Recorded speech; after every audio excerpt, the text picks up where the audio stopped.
Really great week. I wanted to share with you a thought from this week's Torah portion. This idea, I believe, is a fundamental principle that can make a huge difference in your life.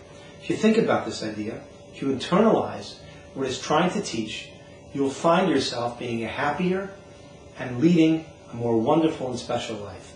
Let me tell you what I'm talking about. The Torah begins with the laws of Bikurim. Bikurim are referring to the first fruits, the first produce that one has in their fields in the land of Israel. And in the times of the Beis HaMikdash, the times when we had the Holy Temple in Jerusalem, the Jew would take those first fruits that he grew and bring it up to the temple as a gift to the Kohanes and the priests who served there.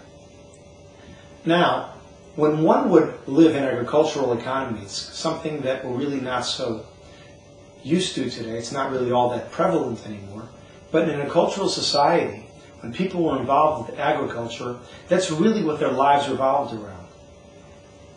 Successful and bountiful crops, beautiful fruits, that meant they've been successful. That means this year, the next 6 months, well, they'll have what they need. They'll have the food and the sustenance that they need. And the Torah is teaching us a very important idea, a very basic idea. When you are successful, when you achieve success, when you have bountiful crops in your field, make sure to take those things, bring it up, recognize where the source of your success comes from. Bring it up to the Almighty. Bring it up to the temple. Thank Hashem for those wonderful gifts. A lesson in gratitude. It's a lesson, an idea that we're all very familiar with, being thankful for what we have. But the Torah takes this one step deeper. The Torah shares with us a very interesting prayer that each and every Jew that brought the Bikurim, these special first fruits to the temple, had to say. And at the beginning of this week's Torah portion, the 26th chapter, verse 5, the Torah tells us, the person will answer and say to Hashem, to our God, to the Almighty, that our forefather was chased by somebody who tried to destroy him. He went down to Egypt. He lived there. And he grew to become a great nation. The Egyptians were terrible to us. They afflicted us. They gave us very difficult work. We prayed to Hashem, the God of our forefathers. God heard our prayers. He took us out of Egypt with an outstretched hand and many miracles that we discussed at the times of Pesach, at the Passover Seder. And He brought us to this wonderful land, the land flowing with milk and honey. That concludes the prayer.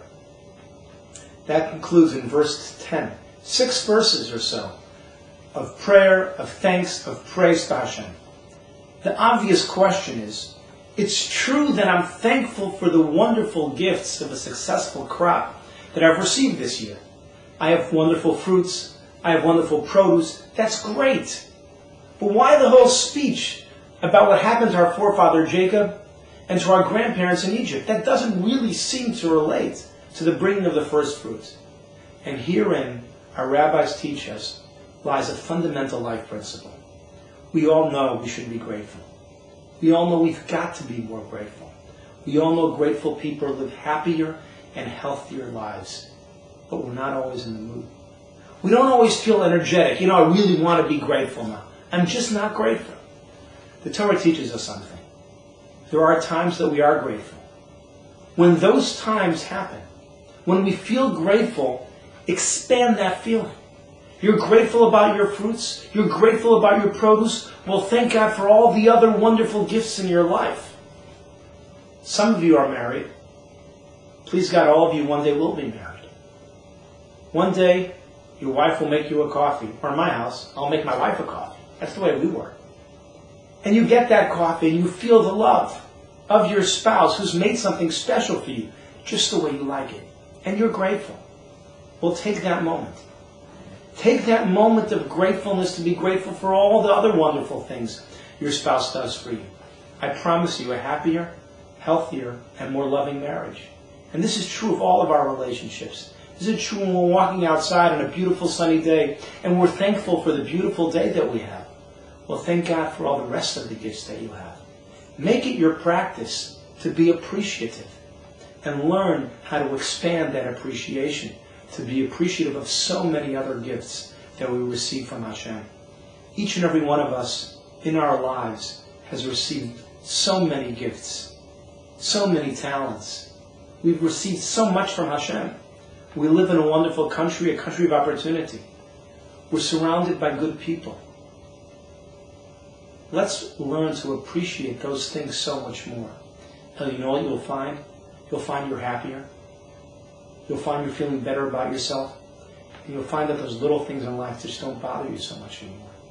If we internalize this lesson, I am sure we'll have so much more to be thankful for, and we'll find ourselves so much more appreciative in our lives. Have a great week.